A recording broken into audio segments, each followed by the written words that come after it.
Les fourmis. Au nom d'Allah, le tout miséricordieux, le très miséricordieux. Ta-sin. Voici les versets du Coran et d'un livre explicite, un guide et une bonne annonce aux croyants qui accomplissent la prière, acquittent la zakat et croient avec certitude en l'au-delà. Quant à ceux qui ne croient pas en l'au-delà, nous embellissons à leurs yeux leurs actions, et alors ils deviennent confus et hésitants. Ce sont eux qui subiront le pire châtiment, tandis qu'ils seront dans l'au-delà les plus grands perdants. Certes, c'est toi qui reçois le Coran de la part d'un sage, d'un savant. Rappelle comme Moïse dit à sa famille, j'ai aperçu un feu, je vais vous en apporter des nouvelles, ou bien je vous apporterai un tison allumé, afin que vous vous réchauffiez. Lorsqu'il y arriva, on l'appela, béni soit celui qui est dans le feu et celui qui est tout autour, et gloire à Allah, Seigneur de l'univers. Ô Moïse, c'est moi, Allah le Tout-Puissant, le Sage, et jette ton bâton. Quand il le vit remuer comme un serpent, il tourna le dos pour fuir sans revenir sur ses pas. N'aie pas peur, Moïse, les messagers n'ont point peur auprès de moi, sauf celui qui a commis une injustice, puis a remplacé le mal par le bien. Alors je suis pardonneur et miséricordieux, et introduis ta main dans l'ouverture de ta tunique, elle sortira blanche et sans aucun mal, un des 9 prodiges à Pharaon et à son peuple, car ils sont vraiment des gens pervers.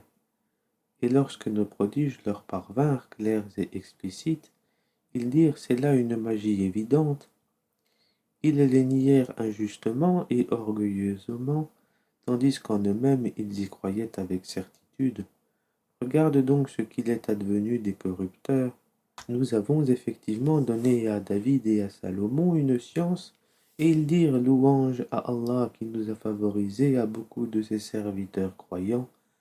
Et Salomon hérita de David et dit, ô homme, on nous a appris le langage des oiseaux, et on nous a donné part de toutes choses, c'est là vraiment la grâce évidente.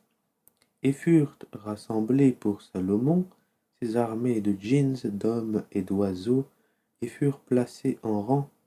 Quand ils arrivèrent à la vallée des fourmis, une fourmi dit, ô fourmis, entrez dans vos demeures, de peur que Salomon et ses armées ne vous écrasent sous leurs pieds sans s'en rendre compte. Il sourit, amusé par ces propos, et dit, permets-moi, Seigneur, de rendre grâce pour le bienfait dont tu m'as comblé, ainsi que mes pères et mères, et que je fasse une bonne œuvre que tu agrées, et fais-moi entrer par ta miséricorde parmi tes serviteurs vertueux. Puis il passa en revue les oiseaux et dit, pourquoi ne vois-je pas la huppe? Est-elle parmi les absents? Je la châtierai sévèrement, ou je regorgerai, ou bien elle m'apportera un argument explicite. Mais elle n'était restée absente que peu de temps et dit, j'ai appris ce que tu n'as point appris, et je te rapporte de Saba une nouvelle sûre. J'ai trouvé qu'une femme est leur reine, que de toutes choses elle a été comblée et qu'elle a un trône magnifique. Je l'ai trouvée, elle et son peuple se prosternant devant le soleil au lieu d'Allah. Le diable leur a embelli leurs actions et les a détournés du droit chemin, et ils ne sont pas bien guidés. Que ne se prosternent-ils devant Allah, qui fait sortir ce qui est caché dans les cieux et la terre, et qui sait ce que vous cachez et aussi ce que vous divulguez? Allah, point de divinité à part lui, le Seigneur du trône immense. Alors Salomon dit, nous allons voir si tu as dit la vérité ou si tu as menti. Pars avec ma lettre que voici, puis lance-la à eux. Ensuite, tiens-toi à l'écart d'eux pour voir ce que sera leur réponse. La reine dit, ô notable, une noble lettre m'a été lancée.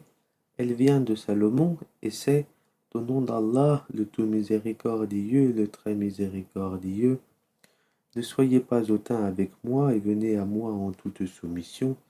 Elle dit au notable, conseillez-moi sur cette affaire. Je ne déciderai rien sans que vous ne soyez présents. Ils dirent, nous sommes détenteurs d'une force et d'une puissance redoutables. Le commandement cependant t'appartient. Regarde donc ce que tu veux ordonner. Elle dit, en vérité, quand les rois entrent dans une cité, ils la corrompent. et font de ces honorables citoyens des humiliés, et c'est ainsi qu'ils agissent. Moi je vais leur envoyer un présent, puis je verrai ce que les envoyés ramèneront. Puis lorsque la délégation arriva auprès de Salomon, celui-ci dit, est-ce avec des biens que vous voulez m'aider, alors que ce qu'Allah m'a procuré est meilleur que ce qu'il vous a procuré? Mais c'est vous plutôt qui vous réjouissez de votre cadeau. Retourne vers eux, nous viendrons avec des armées contre lesquelles ils n'auront aucune résistance, et nous les en expulserons toutes humiliées et méprisées. Il dit, ô notables, qui de vous m'apportera son trône avant qu'il ne vienne à moi soumis? Un djinn redoutable dit, je te l'apporterai avant que tu ne te lèves de ta place, pour cela je suis fort et digne de confiance. Quelqu'un qui avait une connaissance du livre dit, je te l'apporterai avant que tu n'aies cligné de l'œil. Quand ensuite Salomon a vu le trône installé auprès de lui, il dit, cela est de la grâce de mon Seigneur, pour m'éprouver si je suis reconnaissant ou si je suis ingrat. Quiconque est reconnaissant, c'est dans son propre intérêt qu'il le fait, et quiconque est ingrat, alors mon Seigneur se suffit à lui-même et il est généreux. Et il dit encore, rendez-lui son trône méconnaissable, nous verrons alors si elle sera guidée ou si elle est du nombre de ceux qui ne sont pas guidés. Quand elle fut venue, on lui dit, est-ce que ton trône est ainsi? Elle dit, c'est comme s'il l'était. Salomon dit, le savoir nous a été donné avant elle, et nous étions déjà soumis.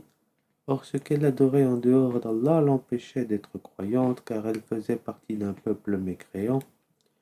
On lui dit, entre dans le palais, puis que quand elle le vit, elle le prit pour de l'eau profonde et elle se découvrait les jambes.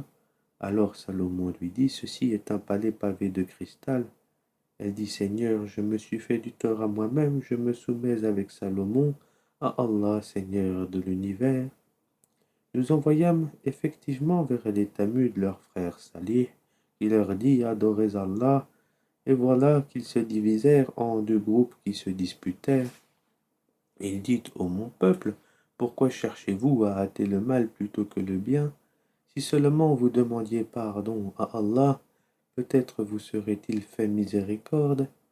Ils dirent, nous voyons en toi et en ceux qui sont avec toi des porteurs de malheur. Il dit, votre sort dépend d'Allah, mais vous êtes plutôt des gens qu'on soumet à la tentation. Il y avait dans la ville un groupe de 9 individus qui semaient le désordre sur terre et ne faisaient rien de bon. Ils dirent, jurons par Allah que nous l'attaquerons de nuit, lui et sa famille. Ensuite nous dirons à celui qui est chargé de le venger, nous n'avons pas assisté à l'assassinat de sa famille et nous sommes sincères. Ils ourdirent une ruse et nous ourdîmes une ruse sans qu'ils s'en rendent compte. Regarde donc ce qu'a été la conséquence de leur stratagème. Nous les fîmes périr, eux et tout leur peuple. Voilà donc leur maison déserte à cause de leurs méfaits. C'est bien là un avertissement pour des gens qui savent, et nous sauvâmes ceux qui avaient cru et étaient pieux. Et rappelle-leur Lot quand il dit à son peuple, vous livrez-vous à la turpitude alors que vous voyez clair, vous allez aux hommes au lieu des femmes pour assouvir vos désirs, vous êtes plutôt un peuple ignorant. Puis son peuple n'eut que cette réponse, expulsez de votre cité la famille de Lot, car ce sont des gens qui affectent la pureté. Nous le sauvâmes ainsi que sa famille, sauf sa femme pour qui nous avions déterminé qu'elle serait du nombre des exterminés. Et nous fîmes pleuvoir sur eux une pluie, et quelle mauvaise pluie que celle des gens prévenus. Dis louange à Allah et paix sur ses serviteurs qu'il a élus, lequel est meilleur, Allah ou bien ce qui le lui associe? N'est-ce pas lui qui a créé les cieux et la terre et qui vous a fait descendre du ciel une eau avec laquelle nous avons fait pousser des jardins pleins de beauté? Vous n'étiez nullement capable de faire pousser leurs arbres. Y a-t-il donc une divinité avec Allah? Non, mais ce sont des gens qui lui donnent des égaux. N'est-ce pas lui qui a établi la terre comme lieu de séjour, placé des rivières à travers elle, lui a assigné des montagnes fermes et établi une séparation entre les deux mers? Y a-t-il donc une divinité avec Allah? Non, mais la plupart d'entre eux ne savent pas. N'est-ce pas lui qui répond à l'angoissé quand il l'invoque? et qui enlève le mal et qui vous fait succéder sur la terre, génération après génération. Y a-t-il donc une divinité avec Allah? C'est rare que vous vous rappeliez. N'est-ce pas lui qui vous guide dans les ténèbres de la terre et de la mer, et qui envoie les vents comme une bonne annonce précédant sa grâce? Y a-t-il donc une divinité avec Allah? Allah est très élevé au-dessus de ce qui le lui associe. N'est-ce pas lui qui commence la création, puis la refait, et qui vous nourrit du ciel et de la terre? Y a-t-il donc une divinité avec Allah? Dis apportez votre preuve si vous êtes véridique. Dis nul de ceux qui sont dans les cieux et sur la terre ne connaît l'inconnaissable à part Allah, et ils ne savent pas quand ils seront ressuscités, mais leurs sciences se sont rejointes au sujet de l'autre monde. Ils doutent plutôt là-dessus, ou plutôt ils sont aveugles à son sujet. Et ceux qui ne croient pas disent, est-ce que quand nous serons poussière, nous et nos pères, est-ce que vraiment on nous fera sortir de nos tombes? Certes, on nous l'a promis à nous et à nos pères auparavant, ce ne sont que des contes d'anciens. Dis, parcourez la terre et voyez ce qu'il est advenu des criminels, et ne t'afflige pas sur eux, et ne sois pas angoissé à cause de leur complot. Et ils disent, pour quand cette promesse si vous êtes véridique? Dis, il se peut qu'une partie de ce que vous cherchez à hâter soit déjà sur vos talons. Certes, ton Seigneur est pourvoyeur de grâce aux hommes, mais la plupart d'entre eux ne sont pas reconnaissants. Certes, ton Seigneur sait ce que cache leur poitrine et ce qu'ils divulguent. Il n'y a rien de caché dans le ciel et la terre qui ne soit dans un livre explicite. Ce Coran raconte aux enfants d'Israël la plupart des sujets sur lesquels ils divergent, cependant qu'il est pour les croyants un guide et une miséricorde. Ton Seigneur décidera certes entre eux par son jugement, et il est le Tout-Puissant, le Sage. Place donc ta confiance en Allah, car tu es de toute évidence dans la vérité et le bon droit. Tu ne peux faire entendre les morts, ni faire entendre l'appel aux sourds quand ils s'enfuient en tournant le dos, et tu ne peux non plus guider les aveugles hors de leur égarement. Tu ne feras entendre que ceux qui croient en nos versets et se soumettent, et quand la parole tombera sur eux, nous leur ferons sortir de terre une bête qui leur parlera. Les gens n'étaient nullement convaincus de la vérité de nos signes, et le jour où nous rassemblerons de chaque communauté une foule de ceux qui démentaient nos révélations, et qu'ils seront placés en rang, puis quand ils seront arrivés, Allah dira, avez-vous traité de mensonges mes signes sans les avoir embrassés de votre savoir, ou que faisiez-vous donc? Et la parole leur tombera dessus à cause de leurs méfaits, et ils ne pourront rien dire. N'ont-ils pas vu qu'en vérité nous avons désigné la nuit pour qu'il y ait du repos et le jour pour voir? Voilà bien là des preuves pour des gens qui croient. Et le jour où l'on soufflera dans la trompe, tous ceux qui sont dans les cieux et ceux qui sont dans la terre seront effrayés, sauf ceux qu'Allah a voulu préserver, et tous viendront à lui en s'humiliant. Et tu verras les montagnes, tu les crois figées alors qu'elles passent comme des nuages. Telle est l'œuvre d'Allah qui a tout façonné à la perfection. Il est parfaitement connaisseur de ce que vous faites. Quiconque viendra avec le bien aura bien mieux, et ce jour-là ils seront à l'abri de tout effroi. Et quiconque viendra avec le mal, alors ils seront culbutés les visages dans le feu. N'êtes-vous pas uniquement rétribués selon ce que vous œuvriez? Il m'a été seulement commandé d'adorer le Seigneur de cette ville, qu'il a sanctifiée, et à lui toutes choses, et il m'a été commandé d'être du nombre des musulmans, et de réciter le Coran.